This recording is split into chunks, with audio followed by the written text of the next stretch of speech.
بسم اللہ الرحمن الرحیم۔ السلام علیکم ورحمۃ اللہ وبرکاتہ۔ حضور پاک صلی اللہ علیہ وسلم ایک محفل میں بیٹھے تھے۔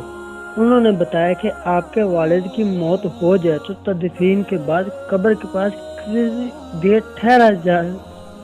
سوال: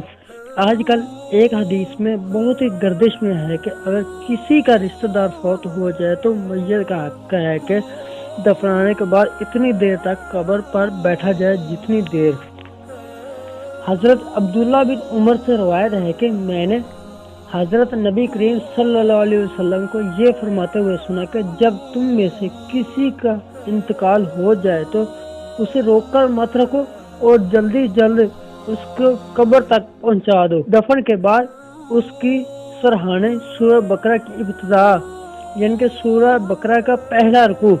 اور سورہ بقرہ کا اینڈ والا رکوع، آمن الرسول بما انزل، یہاں سے شروع ہوتا ہے اینڈ والا رکوع اور وہ والا رکوع، یہ آپ نے پورا پڑھنا ہوگا اور جو اصالہ ثواب ہوگا وہ کرنا ہوگا۔ مستحب یہ ہے کہ تدفین سے فارغ ہو کر قبر کے پاس کم از کم اتنی دیر ٹھہرا جائے ایک اونٹ ذبح کر کے اسی کا گوشت تقسیم کیا جا سکتا ہو، اور اسی کے دوران میت کے لیے منکر نکیر کے سوالات کے جوابات، ثابت قدمی اور مغفرت کی دعا کرنی چاہیے اور قرآن پاک پڑھنا چاہیے، جیسا میت کے سرہانے سورہ بقرہ کی ابتدا آیتیں اور پائنے کی جانب سورہ بقرہ کی آخری آیتیں پڑھی جائے اور اس کا ثواب درج۔ حدیث سے روایت ہے کہ حضرت عثمان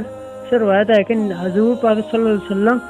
میت کی تدفین کے بعد کچھ دیر ٹھہرتے اور فرماتے اپنے بھائی کے لیے دعائیں مغفرت کرو، اور اللہ تعالیٰ اس کے لیے منکر نکیر کے سوالات جوابات ثابت قدمی سوال کرو، کیونکہ اب اسی سے سوال کیا جائے گا۔